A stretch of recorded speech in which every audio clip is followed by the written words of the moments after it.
প্রিয় দর্শক, আজ 11 এপ্রিল বিশ্ব পার্কিনসন দিবস। এরই প্রেক্ষিতে আমাদের আজকের আলোচনার বিষয় পার্কিনসন্স ডিজিজ। দর্শক শুভেচ্ছা জানিয়ে শুরু করছি মাছরাঙা টেলিভিশনের সরাসরি সম্প্রচারিত স্বাস্থ্য বিষয়ক অনুষ্ঠান স্কয়ার হসপিটাল ডক্টরস চেম্বার। সাথে আছি আমি ডাক্তার শর্মিলা হুদা শাওন। আপনাদের সুস্বাস্থ্যের প্রতি লক্ষ্য রেখে আমাদের এই আয়োজন। এই অনুষ্ঠানে আজ আমরা পার্কিনসন্স ডিজিজ সম্পর্কে আলোচনার পাশাপাশি আপনাদের সরাসরি টেলিফোন এবং SMS-এর জবাবে পরামর্শ দেওয়ার চেষ্টা করব।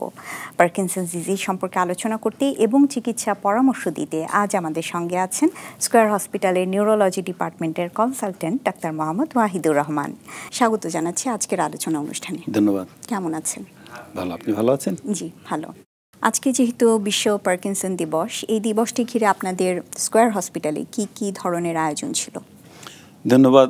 এই বিষয়ে আপনার সাথে কথা বলার আগে আমার পার্কিনসন্স ডিজিজ পেশেন্ট যারা বসে আছে এই অনুষ্ঠানের সামনে তাদেরকে একটু শুভেচ্ছা জানিয়ে নিই। নিশ্চয়ই। আমি জানি আমার পার্কিনসন্স ডিজিজের অনেক রোগী টিভির স্ক্রিনের সামনে বসে আছেন। আপনাদের সবাইকে শুভেচ্ছা জানিয়ে আমি আমার গল্প শুরু করছি। ধন্যবাদ। জি, আপনাদের আয়োজন সম্পর্কে বলুন। ব্যাপক ভিত্তিক আয়োজন ছিল স্কয়ার হসপিটালে। আমরা পার্কিনসন্স ডিজিজ, বিশ্ব পার্কিনসন্স ডিজিজ দিবসটিকে উদযাপনের জন্য ব্যাপক ভিত্তিক প্রোগ্রাম নিয়েছিলাম। মূল উদ্দেশ্য ছিল, যেহেতু আমি গত 1.5 বছরে অনেক সংখ্যক রোগী পেতে যাচ্ছি, আমার কাছে মনে হয়েছে যে এই রোগের উপর জনসচেতনতা তৈরি করাটা খুব জরুরি। এই কারণে আমি 9টা থেকে 12টা 1টা পর্যন্ত আমাদের প্রোগ্রাম ছিল। 9টা থেকে 10টা আমরা ডাক্তারদের মধ্যে CME আয়োজন করেছিলাম, যেখানে তথ্যের আদান প্রদান এবং জ্ঞান শিক্ষামূলক কথাবার্তা ছিল। সেখানে আমার যার কাছ থেকে আমার পার্কিনসন্স ডিজিজের হাতেখড়ি হয়েছিল, doctor Alessandro Di Rocco, New York থেকে উনি সরাসরি যুক্ত হয়েছিলেন এবং তিনি আমাদের মাঝে স্পিচ দিয়েছিলেন। এর পরের সেশনটা ছিল রোগীদের অংশগ্রহণে, তাদের ইন্টারঅ্যাক্টিভ সেশনের মধ্য দিয়ে। আজকে যেমন আমরা প্রশ্ন উত্তর করছি, তারাও সেই প্রশ্ন উত্তরের মাধ্যমে অনেক কিছু জেনেছে এবং তাদের জন্য বিশেষ আয়োজন ছিল। খুবই প্রাণবন্ত একটা ডে আমরা পার্কিনসন্স ডিজিজ আক্রান্ত রোগীদের সাথে নিয়ে উদযাপন করেছি। আচ্ছা, পার্কিনসন্স ডিজিজ এই নামটা যেমন যারা পার্কিনসন ডিজিজে আক্রান্ত তারা হয়তো এটা সম্পর্কে অনেক ভালো জানেন, কিন্তু অনেকেই হয়তো আবার জানেন না। সবার জন্য একটু বুঝিয়ে বলবেন কি যে আসলে এই ডিজিজটা কি? আপনি ঠিকই বলেছেন যে আমি যখন কোনো রোগীকে পরীক্ষা নিরীক্ষা করে মানে ডিসক্লোজ করি যে আপনার একটা রোগ হয়েছে, হয়তো এই নামটা আপনার কাছে অপরিচিত, এই রোগের নাম হচ্ছে পার্কিনসন্স ডিজিজ। আসলেই রোগী এবং রোগীর যে আত্মীয় স্বজন তারা বলে এই রোগের নাম তো আমি কখনোই শুনিনি। তারপর আমাকে আবার একটু বুঝিয়ে বলতে হয় যে পার্কিনসন্স আসলে একজন ব্যক্তির নাম, তার নামানুসারেই এই পার্কিনসন্স ডিজিজটা নাম হয়েছে, কারণ উনি এই রোগ নিয়ে প্রথম আবিষ্কার করেছিলেন এই ধরনটা। আমি যদি আবিষ্কার করতাম তাহলে আমার এই রোগের নাম হয়ে যেত ওয়াহিদস ডিজিজ। আমি তাদেরকে অনেক সময় যোগ করি এবং তারাও হাসে। সো আসলে এই রোগটা হচ্ছে একটা মুভমেন্ট ডিসঅর্ডার। মুভমেন্ট ডিসঅর্ডার হচ্ছে 2 ধরনের মুভমেন্ট ডিসঅর্ডার। একটা হচ্ছে কম গতির মুভমেন্ট ডিসঅর্ডার, আর একটা হচ্ছে বেশি গতির মুভমেন্ট ডিসঅর্ডার। পার্কিনসন্স ডিজিজ হচ্ছে কম গতির মুভমেন্ট ডিসঅর্ডার। এই রোগে আসলে হয় কি, ব্রেইনের যে মধ্য মস্তিষ্ক আছেন আমাদের, ওখানে সাবস্টেন্সিয়া নাইগ্রা নামে একটা কালো রঙের একটা স্ট্রাকচার থাকে। পরীক্ষার মধ্যে দেখা যায় যে পার্কিনসন্স ডিজিজ হলে ওই স্ট্রাকচার ক্ষয় হয়, ওই জায়গাটার ক্ষয় হয়ে যায়। ইম্পর্টেন্ট ইনফরমেশন হলো ওই জায়গা থেকে ডোপামিন নামক একটা হরমোন বের হয়। এই ডোপামিনকে অনেকেই হরমোন অফ জয় নামে চেনে। ওয়ান অফ দ্য হরমোন যা আমাদের মুডকে কন্ট্রোল করে, মেমোরিকে কন্ট্রোল করে, আমাদের সজাগ অবস্থাকে ঠিক রাখে, নিয়ন্ত্রণ রাখে, এবং আমাদের ঘুম, আমাদের স্বপ্ন, আমাদের অটোনমিক নার্ভাস সিস্টেমকে কন্ট্রোল করে। এটা গেল হচ্ছে মাংসপেশির বাইরের কিছু এছাড়া আমাদের মাংসপেশিকে সে উৎসাহিত করে চলার জন্য এই ডোপামিন। কাজে আপনি বুঝতেই পারছেন যে এই ডোপামিনের যদি ঘাটতি হয় তাহলে এই সমস্ত ফাংশনগুলি ডিটোরিয়েট করে। লাইক ইনসুলিনের অভাব হলে যেমন ডায়াবেটিস হয়, ডোপামিনের অভাব হলে পার্কিনসন্স ডিজিজ হয়। আচ্ছা, আমি একটা ইন্টারেস্টিং বিষয় আপনার কাছ থেকে জানতে চাই।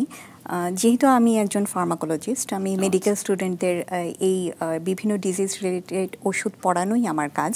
সেখানে আমি অনেককেই বলতে শুনি যে পার্কিনসন্স ডিজিজ এটা এত গুরুত্বপূর্ণ না, কিংবা এই রোগের সাথে যে ওষুধগুলো জড়িত সেটা নিয়ে এত প্রশ্ন করার কিংবা কোনো পরীক্ষায় প্রশ্ন রাখার তেমন কোনো অবকাশ নেই।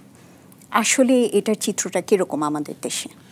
আপনি একটা ভাইটাল পয়েন্ট তুলে ধরেছেন। যেহেতু বাংলাদেশে পার্কিনসন স্পেশালিস্ট অপ্রতুল, সেই কারণে আসলে পার্কিনসন্স ডিজিজ যারা আক্রান্ত, আসলেই পার্কিনসন্স ডিজিজ আছে কিন্তু আনডায়াগনোসড থেকে যাচ্ছে। যদিও বা কোনো ক্ষেত্রে ডায়াগনোসড হয়, তারা আন্ডার ট্রিটেড থাকে এবং উপযুক্ত ট্রিটমেন্ট, মেডিসিন ছাড়া অন্য কোনো এটার যে ব্যাপক ভিত্তিক ট্রিটমেন্ট আছে সেগুলো তারা বঞ্চিত হয়। আপনাকে আমি এইটুকু বলতে পারি যে ধরুন এই দেশে যেহেতু পার্কিনসন স্পেশালিস্টরা খুব ব্যাপক ভিত্তিক নেই, তাই এই দেশের ডেটাটাও অত ব্যাপক ভিত্তিক নেই যে কতজন রুগী। কিন্তু এই ক্ষেত্রে আপনি একটা ওয়ার্ল্ড গ্লোবাল পুলড ডাটাকে ব্যবহার করতে পারেন। দেখা গেছে যে সারা বিশ্বে 1000 মানুষের মধ্যে 1.5 জন রুগী পার্কিনসন আক্রান্ত। তাহলে বাংলাদেশের জনসংখ্যা যদি আপনি ওভারঅল 20 কোটি ধরেন, তাহলে বাংলাদেশে অ্যাটলিস্ট 3 লাখের বেশি পার্কিনসন্স ডিজিজ আছে।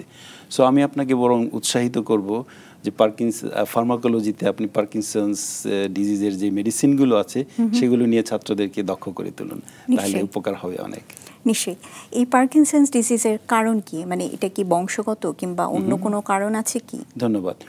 পার্কিনসন্স ডিজিজ হচ্ছে ওই যে বললাম যে সাবস্টেন্সিয়া নাইগ্রা বা মধ্য মস্তিষ্কের ক্ষয়জনিত রোগ। ক্ষয়টা কেন হয় 86% ক্ষেত্রে এখনও এটা ডিটেক্ট করা যায়নি, বাট ব্যাপক ভিত্তিক রিসার্চ চলমান আছে। আর 14% ক্ষেত্রে এটা জেনেটিক। কাজেই 86% ক্ষেত্রে ইডিওপ্যাথিক। এটার অর্থ হচ্ছে যে I do not know the cause, but দেখা গেছে যে পরিবেশগত কিছু ফ্যাক্টর, যেমন মনে করেন ইউজ অফ পেস্টিসাইডস, দূষিত ধোঁয়া, কালো ধোঁয়া, এইগুলো আমাদের পার্কিনসন্স হওয়ার কারণ হতে পারে, যেহেতু এগুলো ওই ক্ষয়ের কারণ হতে পারে। আচ্ছা, কাজে আমাদের খুব সচেতন থাকতে হবে।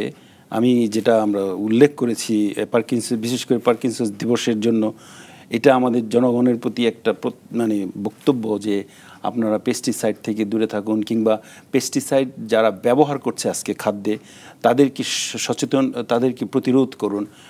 আর হচ্ছে যে কালো ধোঁয়া যারা ছড়াচ্ছে গাড়িতে, দূষিত ধোঁয়া যারা ছড়াচ্ছে গাড়িতে, তাদেরকে রোধ না করতে পারলে সারা বিশ্বের মতো বাংলাদেশেও এই যে পার্কিনসন্স ডিজিজটা ক্রমবর্ধমান হয়ে যাবে। আপনি শুনে অবাক হবেন যে সারা বিশ্বে গত 2 বছরে অতি দ্রুত পার্কিনসন্স ডিজিজ বাড়ছে। আপনি যদি ডেটা লক্ষ্য করেন, 2019 সালে পার্কিনসন্স ডিজিজ ছিল 85 লক্ষ। মাত্র 2 বছরে 2021 সালে সেটা হয়েছে 1,17,00,000। আচ্ছা, দ্বিগুণ বাড়ছে গত 2 বছর। কাজে এগুলোর কারণ হচ্ছে যে এই পরিবেশগত দূষণ, যে বিষয়ে যারা দূষণ করছে তাদেরকে রোধ করা উচিত, এবং তাদেরকে ভাবা উচিত তাদেরও আত্মীয় স্বজন, মা বাবা আক্রান্ত হতে পারে। এই পার্কিনসন্স ডিজিজ হবার ঝুঁকি কাদের বেশি থাকে? আনফরচুনেটলি পুরুষদের একটু বেশি হয়। আচ্ছা, 1.5 দেড় গুণ, 1:1। সো পুরুষদের একটু বেশি হয়, মহিলাদের একটু কম হয়। এটা সারা বিশ্বেই প্রচলিত তথ্য। আমি গত 1.5 বছর যাবৎ এখানে প্র্যাকটিস করতেছি। আমি মোটামুটি 350 মতো রোগী পেয়েছি। আমার ডেটা হচ্ছে পুরুষ এবং মহিলা লাইক 198 ভার্সেস 162, 1.4:1। আচ্ছা, মানে আপনি যে পরিসংখ্যানটা দিয়েছিলেন এটা আমার স্কোয়ারের পরিসংখ্যান। আমি যেহেতু পার্কিনসন্স ডিজিজ স্পেশালিস্ট সেই জন্য আমি ডাটা তৈরির কাজ পাশাপাশি চালিয়ে যাচ্ছি, আচ্ছা, যাতে ন্যাশনালি বাংলাদেশের কোনো উপকার হয়। নিশ্চয়ই। আর অন্য কোনো কেউ আছে, কোনো গ্রুপ যাদের হবার ঝুঁকি বেশি পার্কিনসন্স ডিজিজ? আরেকটা জিনিস আপনি বলতে পারেন জেনেটিক একটা কজ। সাধারণত এই রোগটা হয় হচ্ছে বয়স্কদের, এটা ওল্ড এজ ডিজিজ।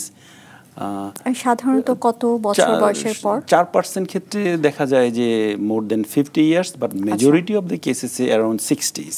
আমার পেশেন্ট পুলেও দেখা যাচ্ছে যে অ্যাভারেজ এজ হচ্ছে 62, সো গ্লোবাল ডেটার সমান। আর এছাড়া জেনেটিক কারণে আমি বলেছিলাম না 14% ক্ষেত্রে জেনেটিক কারণে হয়, সেই ক্ষেত্রে আপনার এটা চাইল্ডহুডে দেখা দেবে সিমটমগুলো। লাইক আমার দেখা বর্তমান বাংলাদেশে এখানে যে জেনেটিক কজের রোগী তার বয়স 21। সো আর আমি আমেরিকাতে যে ইন্টারেস্টিংলি ওই পেশেন্টটাও ছিল বাংলাদেশের বংশোদ্ভূত, তার শুরু হয়েছিল 15 বছর বয়স থেকে। সো জেনেটিক কারণ হলে চাইল্ডহুড থেকে হয়। আর রেগুলার ইডিওপ্যাথিক কজ, এটা 86% ক্ষেত্রে তাদের ক্ষেত্রে বয়স হলে পরে অ্যাভারেজ 60 ইয়ার্স। আচ্ছা, সাধারণত পার্কিনসন্স ডিজিজ যদি কারো হয়ে থাকে সেক্ষেত্রে লাইফ এক্সপেক্টেন্সি বা কতদিন বাঁচতে পারেন একজন? এটা একটা ইন্টারেস্টিং কোয়েশ্চেন। যদিও বা পার্কিনসন্স ডিজিজ একটা ব্যাপক ভিত্তিক সিমটম সম্বলিত ডিজিজ, এইটা বাই ইটসেলফ এটা লাইফকে করে না, এটা মৃত্যুমুখে ধাবিত করে না। কিন্তু এইটার মৃত্যুমুখে ধাবিত হওয়ার কারণ হচ্ছে এটাকে প্রপারলি ম্যানেজ না করতে পারা। আচ্ছা, তার মানে একটা জটিলতা হতে পারে যে এটার যদি চিকিৎসা ঠিকমতো না করা হয়, সঠিকভাবে না হয় এবং সঠিক সময়ে না হয়, তাহলে জটিলতা হবে। সেক্ষেত্রে আপনি হয়তো বলতে পারেন আদার মেডিকেল কজগুলোর তাকে জাকিয়ে তুলবে। লাইক আপনি যদি সঠিকভাবে চিকিৎসা না করেন, অতি দ্রুত ক্ষয় হয়ে যাবে ডোপামিন ফ্যাক্টরিটা, যেটা আমি আমার রোগীদেরকে বলি। তাহলে কি হবে, সে বেড রিডেন হয়ে যাবে। আর বেড রিডেন হয়ে গেলে তো নানান রকমের মেডিকেল কোমরবিডিটিসগুলো তাকে জেঁকে বসবে। সে শুয়ে থাকবে, এক্সারসাইজ করতে পারবে না, তার বেড শুর হবে, এই হবে, সে ইনফেকশন হবে, ওই কারণে তার মৃত্যু হতে পারে। কিন্তু বাই ইটসেলফ পার্কিনসন্স ডিজিজ মৃত্যুমুখে ধাবিত করে না, যদি প্রপারলি এবং প্রপার সময়ে চিকিৎসা হয়।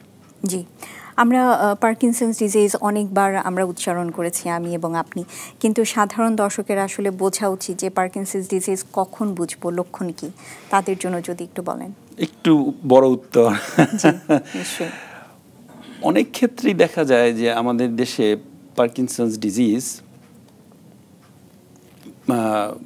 যারা ফ্যামিলি মেম্বার আছে তারা তো আর সেই নামে চিনবে না, কিন্তু তাদের একটা জিনিস লক্ষ্য রাখতে হবে। যেমন আমরা অনেক সময় স্ট্রোক ক্ষেত্রে বলি, হেই যদি আপনি দেখেন যে ফেস বেঁকে গেছে, এক সাইড অবশ হয়ে গেছে, কথা বলতে অসুবিধা হচ্ছে, তাড়াতাড়ি হসপিটালে নিয়ে আসুন। আমি আমার ভাই বোনদেরকে বলবো যে যদি দেখেন যে আপনার বাবা মামা স্লো মুভমেন্ট হচ্ছে, মাসেলগুলো রিজিড হয়ে যাচ্ছে, তার ভয়েস ভলিউমটা আগের থেকে একটু কমে যাচ্ছে, তার হাঁটতে অসুবিধা হচ্ছে, স্লো মুভমেন্ট, একটু একটু করে পা বাড়াচ্ছে, এছাড়া যদি দেখেন যে তার বসা থেকে দাঁড়ালে মাথা ঘুরায়, কিংবা ঘুমের মধ্যে কথা বলে, ঘুমের মধ্যে স্বপ্নে রিয়াকশন করে, লাইক হাত নাড়াচাড়া করে, যার কারণে বেড পার্টনার হয় হাতে হিট পায় অথবা পায়ে লাথি খায়, এই ধরনের হলে, একটু মেমোরি যদি শর্ট হতে থাকে, একটু এফেক্টেড হয়, যদি অযথাই স্ট্রেসড হয়, অ্যাংজাইটি, যে বিষয়ে দুশ্চিন্তা করার কথা না অযথাই দুশ্চিন্তা করে, কিংবা ব্যাপক ভিত্তিক কনস্টিপেশন বা কোষ্ঠকাঠিন্য হয়, অথবা মনে করেন যে টিভির সামনে বসিয়ে দিয়েছেন, সে টিভি না দেখে ঝিমাচ্ছে, ডে টাইম স্লিপিনেস হয়, তাহলে আমি আমার ভাই বোনদেরকে বলবো যে আপনারা একটু অ্যালার্টেড হন, প্রবাবলি আপনার বাবা মা বা যাকেই দেখেন ফ্যামিলি মেম্বার পার্কিনসন্স রোগের আক্রান্ত হওয়ার সম্ভাবনা আছে। একটু চেক করিয়ে নিন একজন পার্কিনসন স্পেশালিস্টের কাছে। আচ্ছা, আমাদের সাথে একজন দর্শক আছেন, আমরা একটু তার ফোনটা নিই। হ্যালো দর্শক, আপনার পরিচয় দিয়ে প্রশ্ন করুন। জি, আসসালামু আলাইকুম। আমি সাহেল বলছি উত্তরা থেকে। জি, আচ্ছা, আমার একটু স্যারের কাছে জানার ছিল, একটা কনফিউশন আছে যে ব্রেন স্ট্রোক এবং পার্কিনসন ডিজিজ এটা কি একই রোগ কিনা, অথবা একটু যদি বলতে চাই যে পার্কিনসন যদি কারো হয় সেক্ষেত্রে তার ব্রেন স্ট্রোক হতে পারে কিনা, অথবা স্ট্রোক হলে পার্কিনসন হতে পারে কিনা। ধন্যবাদ, আপনার প্রশ্নটি খুবই ইম্পর্ট্যান্ট। ব্রেন স্ট্রোক এবং পার্কিনসন্স ডিজিজ দুটি আলাদা ডিজিজ। ব্রেন স্ট্রোক হয় হচ্ছে ব্রেনের যে রক্তনালী হয় ব্লক হয়ে অথবা রক্তক্ষরণ হয়ে ব্রেনের যে কোনো জায়গাতে। আর পার্কিনসন্স ডিজিজ হচ্ছে ক্ষয় রোগ। আমরা নির্দিষ্ট কারণ জানি না, কিন্তু মধ্য মস্তিষ্কের একটা জায়গায় কিংবা বেজাল গ্যাংলিয়া কিংবা সাবস্টেন্সিয়া নাইগ্রাতে ক্ষয়ের কারণে এটা হয়। তবে এক ধরনের পার্কিনসন্স ডিজিজ আছে যেটাকে আমরা ভাস্কুলার পার্কিনসন্স ডিজিজ বলি। ওইটা হচ্ছে সেকেন্ডারি পার্কিনসন্স ডিজিজ, অর্থাৎ যদি স্ট্রোকটা এমন জায়গায় হয় যেখানে ডোপামিনার্জিক সিস্টেমটা এফেক্টেড হয়েছে, সেই ক্ষেত্রে আপনার স্ট্রোকের সিমটম হিসাবে স্লোনেস দেখা দিবে। এটাকে আমরা বলি পার্কিনসনিজম, কিন্তু এটা by definition it's not a Parkinson's disease.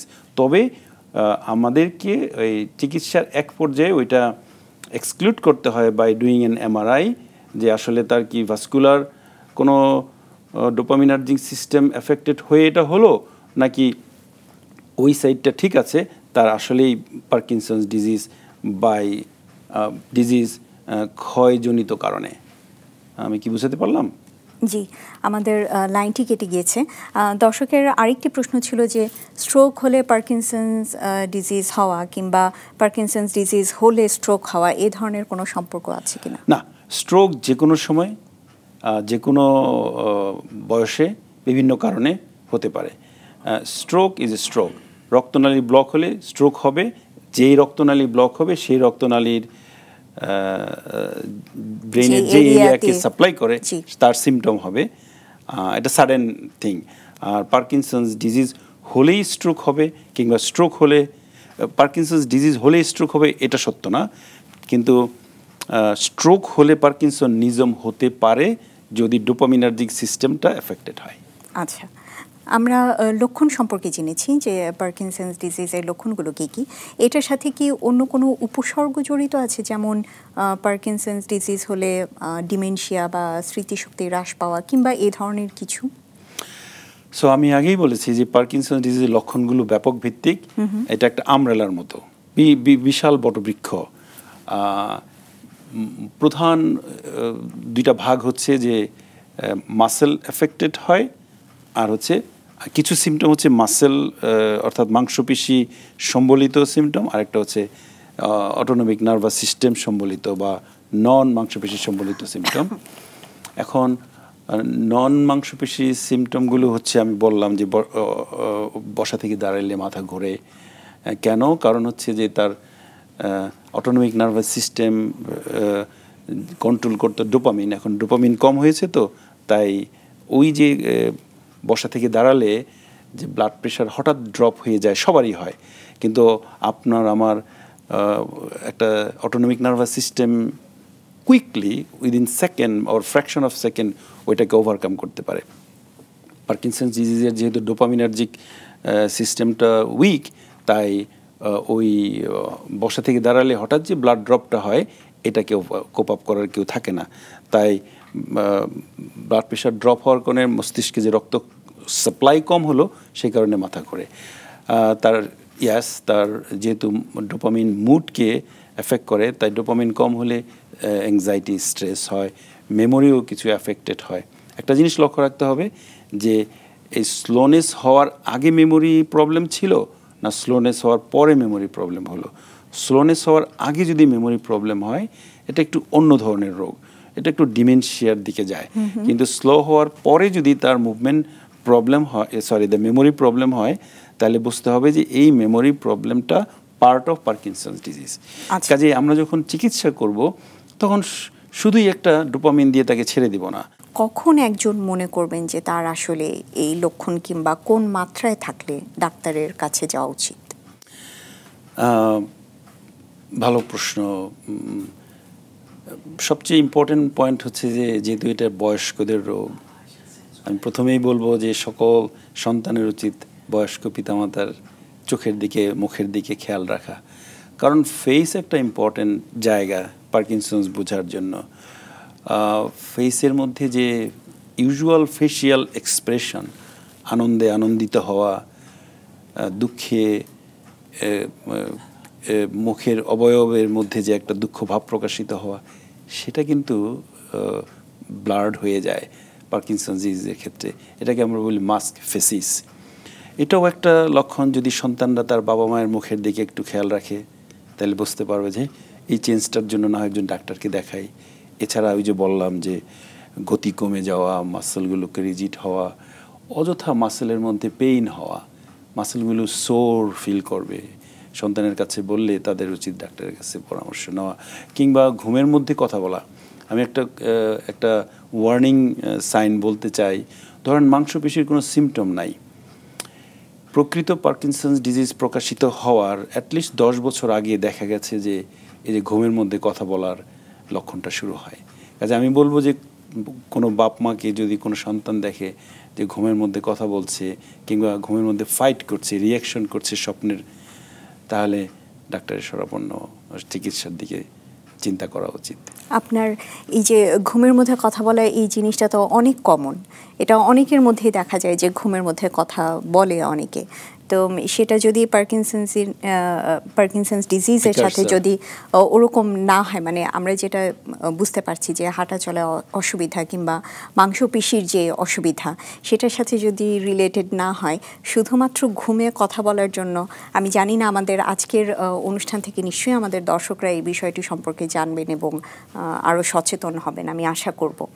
যখনই কি একজন আপনার কাছে নিয়ে আসে কোনো পার্কিনসন্স ডিজিজ আক্রান্ত কোনো রুগীকে, সেক্ষেত্রে আপনারা রোগটা শনাক্তকরণ করেন কিভাবে? কি কি ধরনের টেস্ট করে থাকেন আপনারা? So Parkinson's disease is about 85% ক্ষেত্রে it's a clinical diagnosis. লক্ষণ, হিস্ট্রি। আমি একটা কথা এখনো উচ্চারণ করি নাই, আমি দুঃখিত, যে ট্রেমার, যে কাঁপুনি, এক ধরনের রেস্টিং ট্রেমার দেখা যাবে। হাত এখানে প্লেস করে আছেন, হাতটা এভাবে নড়ছে, এটা দিয়ে প্লাস এর সাথে রিজিডিটি, দ্য ব্র্যাডিকাইনেশিয়া, হাত এভাবে মুভমেন্ট করলেই আপনি বুঝতে পারবেন যে তার হাতটা স্লো মুভ করছে নাকি দ্রুত মুভ করতে পারছে। আর একটা জিনিস হলো যে পার্কিনসন্স ডিজিজটা একটা এসিমেট্রিক ডিজিজ, এক সাইডে সিমটমগুলো একটু বেশি হবে। সো এইভাবে clinical examination is very important. 85% ক্ষেত্রে অথবা 90% ক্ষেত্রে ওইটাই ডায়াগনোসিস। বাংলাদেশে অ্যাভেলেবল নাই, কিন্তু বিশ্বে অন্যান্য দেশে, ইউএসএতে অ্যাভেলেবল হচ্ছে একটা স্ক্যান, ড্যাট স্ক্যান বলে, ডোপামিন ট্রান্সপোর্টার স্ক্যান। এটা দিয়ে যদি ধরেন আপনি একদম আর্লি স্টেজে নিয়ে আসছেন, কনফিউশন যে এটা কি আসলে আসছে কি নাই, এই ধরনের ক্ষেত্রে ওই স্ক্যানটা দিলে স্ট্রেইট বোঝা যায় যে ডোপামিনার্জিক সিস্টেমের মধ্যে একটা, এইটা ভালো এই সাইড খারাপ, একটু কম। এই স্ক্যানটা বাংলাদেশে নাই।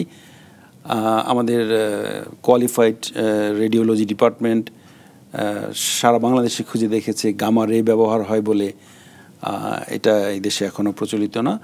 কিন্তু দরকারও নাই খুব বেশি, কারণ ক্লিনিক্যালি আপনি 95% ক্ষেত্রে বুঝতে পারছেন পার্কিনসন্স ডিজিজ। আমি অনেক সময় কনফিউশন যদি হয় যে ইন অর আউট, তখন আমি ক্লিনিক্যাল চ্যালেঞ্জ দিই, লিভোডোপা চ্যালেঞ্জ। লিভোডোপা মেডিসিন দিলে যদি দেখা যায় যে তার সিমটমগুলো বেটার হয়, এই অ্যাপ্রোচে আমি ডায়াগনোসিস করি একেবারে প্রাইমারি মিনিমাল মাইল্ড কেসগুলো। আচ্ছা, আর যেটা নাকি এক্সপোজড, আমরা এটা নিয়ে আরো কথা বলি। আমাদের একজন দর্শক আছেন, আমরা একটু তার কথাটা শুনে নিই। হ্যালো দর্শক, আপনার পরিচয় দিয়ে প্রশ্ন করুন। হ্যালো। জি, আমি প্রফেসর ডক্টর মামুনুর রশিদ বলছি, জি, ধানমন্ডি থেকে। জি, আমি তো ডাক্তার সাহেবের সঙ্গে একটা ব্যাপারে একটু জানার জন্য প্রশ্ন করলাম? বলুন। জি নিশ্চয়ই। ডাক্তার সাহেব, আমার প্রশ্নটা হচ্ছে যে সে ধরেন একজন হার্টের পেশেন্ট, উনি মানে ক্লোপিডগ্রেল খাচ্ছেন লং রান, তো তার এই মেডিসিনটা ব্লাড থিনার বা অ্যান্টিপ্লেটলেট ওষুধটা খাওয়ার কারণে তার ধরেন ওই ব্রেন স্ট্রোক বা এই ধরনের এটা ইস্কুমিক যে চেঞ্জ ব্রেনে হয়, এটার কোনো পার্সেন্টেজ ধরেন কমে যাওয়ার সম্ভাবনা আছে কিনা? দেখুন, আপনি হার্টের কারণে যে আপনি অ্যান্টিপ্লাটিলেট মেডিসিন যেটা আপনি মেনশন করলেন, ক্লোপিডগ্রেল খাচ্ছেন, এইটা আপনার এটা একটা ব্লাড থিনার, এটা ব্লাডকে থিন করবে এবং যেটুকু হার্টের রক্তনালী ব্লক হয়েছে ফার্দার ব্লককে প্রিভেন্ট করবে। হ্যাঁ, যদি তার এটা ঝুঁকিটা মানে রিস্কটা মানে কম থাকবে কিনা এটা? না, এই ধরনের স্টাডি আছে কিনা? না, এই ধরনের কোনো স্টাডি নেই। কিন্তু ওই আপনার এই যে অ্যান্টিপ্ল্যাটিলেট যেটা, সেটা স্ট্রোক হলেও এই ইসকেমিক স্ট্রোক হলেও এটা দিয়ে চিকিৎসা করা হয়, সেই ক্ষেত্রে স্ট্রোকের রিস্ক কমে। পার্কিনসনের সাথে এটার সম্পর্ক এখনো আবিষ্কার হয়নি। হ্যাঁ, পার্কিনসনের সাথে না, কেউ আমি স্ট্রোকের ব্যাপারটা একটু জানতে চাচ্ছিলাম। ও হ্যাঁ, ব্লাড যদি কারো স্ট্রোক হয়, ইসকেমিক স্ট্রোক, তাকে তো এই ওষুধ দেওয়া হয়। যে কারণ আপনি মনে রাখেন, স্ট্রোক হয় হচ্ছে ব্রেইন অ্যাটাক, ব্রেইনের রক্তনালী ব্লক হওয়ার মাধ্যমে, আর হার্ট অ্যাটাক হচ্ছে হার্টের রক্তনালী ব্লকের মাধ্যমে। প্রিন্সিপাল একই, রক্ত থিন করার মাধ্যমে রক্তনালী ব্লককে প্রিভেন্ট করে ওইটা। জি, আমি একটু আমার দর্শকের কাছে জানতে চাচ্ছি, আপনি বলছিলেন যে আপনি একজন অ্যাসোসিয়েট প্রফেসর, আপনি কোথায় আছেন একটু বলবেন কি আমাদের? আমি রেসপিরেটরি মেডিসিনের অ্যাসোসিয়েট প্রফেসর। আমি রিটায়ারমেন্টে আসি, সাতক্ষীরা মেডিকেল কলেজে হেড অফ দ্য ডিপার্টমেন্ট আমি ছিলাম। জি স্যার, আপনাকে অসংখ্য ধন্যবাদ আমাদের আজকের প্রোগ্রামে ফোন দেবার জন্য। জি জি, ঠিক আছে, থ্যাংক ইউ স্যার। জি, আমরা আলোচনা করছিলাম এবং আপনি বলছিলেন যে আপনি কিভাবে ডায়াগনোসিস করে থাকেন। ও হ্যাঁ, তো ক্লিনিক্যালি তো ডায়াগনোসিস হলো, আর যেটা একটু আমার কাছে প্রাইমারি মিনিমাল সিমটম যুক্ত মনে হয়, যেহেতু আমার কাছে ড্যাট স্ক্যান নাই, ইউএসএতে আমি ড্যাট স্ক্যান দিয়ে এগুলো ডিটেক্ট করতাম, এখানে আমি ক্লিনিক্যাল চ্যালেঞ্জ দিয়ে থাকি। আমার যদি রেসপন্স হয় তাহলে মনে করি যে এটা Parkinson's levodopa responsive symptom, Parkinson's disease. এখন ওই যে আমরা একটু আলোচনা করলাম না যে স্ট্রোক এর সাথে জড়িত কিনা, যে স্ট্রোক হলে পার্কিনসন্স হয় কিনা, ওই ধরনের কন্ডিশন, সেকেন্ডারি কন্ডিশনকে রুল আউট করার জন্য অনেক সময় এমআরআই হেল্প করে। তবে আপনাকে আরেকটা কথা বলে রাখি, এটা যদিও রেগুলার রেডিওলজিস্টরা দেখে না,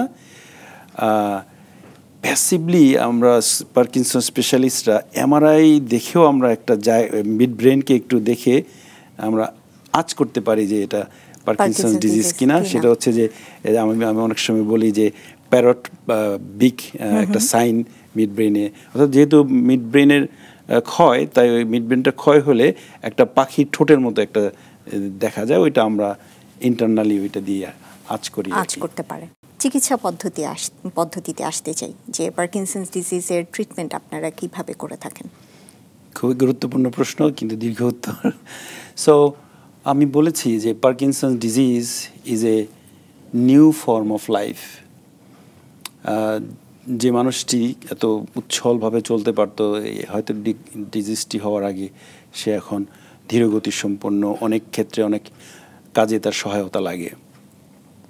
এটার লক্ষণগুলিও কিন্তু অনেক, একটি লক্ষণই শেষ হয়ে যায় না, কাজে চিকিৎসাটাও হতে হবে ব্যাপক ভিত্তিক।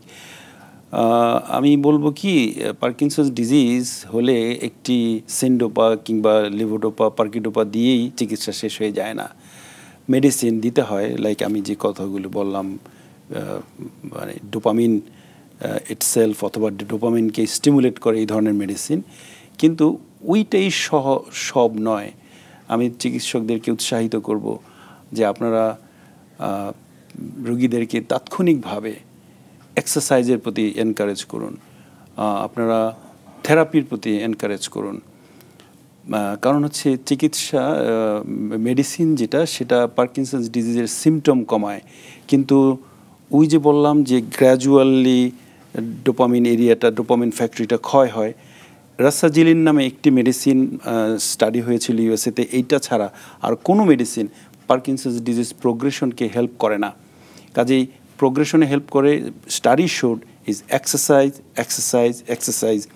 আমি আমার পার্কিনসন্স পেশেন্টদেরকে অলওয়েজ বলি, এই শ্লোকটা তাদেরকে শিখিয়ে দিই, মুখস্থ করিয়ে দিই, কাব্য আকারে বলে দিই, এক্সারসাইজ এক্সারসাইজ এক্সারসাইজ। আচ্ছা, সো এক্সারসাইজ ইম্পর্টেন্ট থিং। এরপরে আছে হচ্ছে rehab. Rehab is important, not only physical therapy, occupational therapy and speech therapy. এরপরে আসে হচ্ছে যে সার্জিক্যাল অপশন আছে কিনা। বিদেশে আচ্ছা, আমি একটু আপনাকে ইন্টারাপ্ট করি। ফিজিক্যাল থেরাপি ঠিক আছে, কিন্তু স্পিচ থেরাপি কি পার্কিনসন্স ডিজিজের জন্য আমাদের বাংলাদেশে এটা স্পিচ থেরাপি অনেক জায়গায় দেয়া হচ্ছে, মানে এটার সম্পর্কে জানতে চাই। হ্যাঁ হ্যাঁ, বেশ কিছু ইনস্টিটিউট আছে, লাইক মাদার ইনস্টিটিউট হচ্ছে সিআরপি, যেখানে স্পিচ থেরাপিস্ট তৈরি হয়, অকুপেশনাল থেরাপিস্ট তৈরি হয়, মানে তারা পার্কিনসন্স ডিজিজের এই ধরনের স্পিচ থেরাপি দিয়ে থাকেন। এক্স্যাক্টলি, তারা হয়তো কতজন ট্রেন্ড হয়েছে আমি জানি না, কিন্তু শীঘ্রই দরকার আমাদের। কারণ আপনি জানেন যে সোয়ালো এফেক্টেড হয়, স্পিচ এফেক্টেড হচ্ছে পার্কিনসন্স ডিজিজ দিয়ে, তাহলে এর চিকিৎসা তো স্পিচ থেরাপিস্টই দায়িত্ব নিতে হবে এবং বিশেষ রোল তাদের প্লে করতে হবে, এবং এটার ইম্পর্টেন্স আছে। এখনই দরকার বাংলাদেশের জন্য পার্কিনসন্স এক্সারসাইজ সেন্টার হওয়া বিদেশের মতো। কারণ আমাদের রুগীরা আসলে অসহায়, বাসায় থেরাপিস্ট তারা আনতে পারে, কিন্তু ধরুন একজনের বাড়ি ধরেন রামপুরা, তার আশেপাশে কোনো সেন্টার নাই, সে যাবে কোথায়? কাজেই সে অসহায়, কিন্তু তার থেরাপি দরকার। থেরাপি না হলে সে অ্যাডভান্সড পার্কিনসনে পরিণত হবে, আর অ্যাডভান্স পার্কিনসনে পরিণত হলে তাকে আইসিইউতে ভর্তি হয়, যেটা আমাদের আইসিইউ টিম, আমাদের ডেডিকেটেড আইসিইউ টিম কাজ করে যাচ্ছে। কিন্তু হয় কি, ম্যানেজ করা খুব কঠিন হয়ে পড়ে। অথচ এই রোগীটাই যদি এক্সারসাইজ এবং থেরাপি কন্টিনিউ করতো মেডিসিনের পাশাপাশি, তাহলে তার আইসিইউ কেন, হসপিটাল সেবারই প্রয়োজন হতো না। এবং রিক্রিয়েশনাল থেরাপি ইম্পর্টেন্ট। রিক্রিয়েশন, আপনি বললেন যে স্ট্রেস এবং মানসিক অবস্থারও অবনতি ঘটে, কাজেই রিক্রিয়েশন সেন্টারও তৈরি হতে হবে পার্কিনসন্স পেশেন্টদের জন্য। আচ্ছা, একজন পার্কিনসন্স ডিজিজে আক্রান্ত একজন পেশেন্ট, যদি আপনি যেটা বলেন যে যদি ঠিকমতো মেডিসিন নেন এবং এক্সারসাইজ এবং যেই থেরাপিগুলা কথা বললেন আপনি, সেটা যদি রেগুলার নেওয়া হয়, তাহলে কি স্বাভাবিক জীবনযাপন করা সম্ভব? অবশ্যই সম্ভব।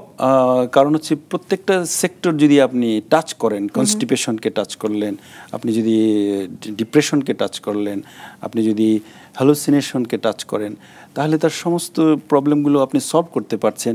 এক্সারসাইজ করার মাধ্যমে আপনি তার প্রোগ্রেশনকে কমাচ্ছেন, রাইট? ধরেন আপনি যদি এক্সারসাইজ না করেন, শুধু ওষুধ খান, 65 ইয়ার্সে যদি ডায়াগনোসিস হয়, within 5 years you will be deteriorated and you are going to the advanced condition. But exercise যদি আপনি করেন, তাহলে প্রোগ্রেশনটা যেহেতু আপনি কন্ট্রোল করতে পারছেন, ইভেন 95 ইয়ার্সেও সে দৌড়াবে না, হয়তো কেউ হাঁটবে এবং স্বাভাবিকভাবে সিমটম কিছু থাকবে, কিন্তু অ্যাটলিস্ট আইসিইউতে তাকে জীবন কাটাতে হবে না, কিংবা বেড রিডেন অবস্থায় থাকতে হবে না। আরেকটা বিষয় হচ্ছে যে সার্জিক্যাল ট্রিটমেন্ট আছে কিনা। বিদেশে আছে এক ধরনের, আপনি নিশ্চয়ই আমাদের স্ক্রলে দেখেছেন যে এক ধরনের ডিবিএস প্লেসমেন্টের মাধ্যমে একটা ব্যাটারি, ওখান থেকে প্লেসমেন্ট এনে এখানে ব্যাটারি দিয়ে বাইরে থেকে রিমোট কন্ট্রোলের মাধ্যমে ইলেকট্রিসিটি বাড়িয়ে কমিয়ে ইলেকট্রিসিটি ট্রিটমেন্ট দিয়ে চিকিৎসা করা হচ্ছে। আচ্ছা, এটা বিদেশে, কিন্তু আমাদের দেশে তো এখনো এটা অ্যাভেলেবল না। এই গতকাল যে আমরা অনুষ্ঠান করলাম, আমরা একজন এক্সপার্টকে ইনভাইট করেছিলাম, ন্যাশনাল ইনস্টিটিউট অফ নিউরোসায়েন্সে তারা করছেন, তবে খুবই অপ্রতুল। 9 বছরে তারা 7-8টা করেছেন বলে আমাদেরকে বলেছেন। কিন্তু পার্কিনসন স্পেশালিস্টদেরকে ব্যাপক ভিত্তিকভাবে তৈরি হতে হবে নিশ্চয়ই, যারা ওই ডিবিএস ট্রিটমেন্টকে কন্টিনিউ করতে পারে। আমাদের হাতে বেশি সময় নেই, আমি খুব সংক্ষেপে, সম্ভব হলে যদি এক লাইনে আপনি বলতে পারেন যে আপনি এর আগে আমাদের একটি সেশনে বলেছিলেন যে পার্কিনসন ডিজিজ এর পেশেন্টদের উপর মাল্টিডিসিপ্লিনারি ইউনিট তৈরির কথা বলেছিলেন, সেটার আপডেট অথবা তার অগ্রগতি কি? আমি আসলে এটা আমার মিশন এবং vision. Square is very dedicated to form it. They are helping me এবং শীঘ্রই এর সুফল পাওয়া যাবে। একটা মাল্টিডিসিপ্লিনারি অ্যাপ্রোচ ছাড়া যেহেতু ব্যাপক ভিত্তিক সিমটম, এখানে চিকিৎসক, মেডিসিন চিকিৎসক লাগবে, নিউরোলজিস্ট লাগবে এখানে। তার মানে এটা সবই আপনাদের প্ল্যানের মধ্যে আছে এবং এটা অনগোয়িং। আচ্ছা, এক সময় আলোর মুখ দেখবে ইনশাআল্লাহ। নিশ্চয়ই। আমাদের হাতে আর 30 সেকেন্ডের মতো সময় আছে, আপনি যদি আমাদের দর্শকের উদ্দেশ্যে কোনো কিছু বলতে চান। আমার প্রিয় পার্কিনসন্স ডিজিজ আক্রান্ত মুরব্বীরা এবং ভাই বোনেরা, আপনারা এই থিমটা মনে রাখেন, এক্সারসাইজ এক্সারসাইজ এক্সারসাইজ। নিয়মিত ওষুধ খান, এক্সারসাইজ করেন, ফিজিক্যাল থেরাপি সেন্টারে দরকার হলে ভর্তি হন এবং রেগুলার আসা যাওয়া করেন এবং অলস হবেন না। আপনি যদি আজকে অলস হন, আপনি বিছানায় শয্যাশায়ী হয়ে যাবেন এবং পার্কিনসন আপনাকে হাক করবে।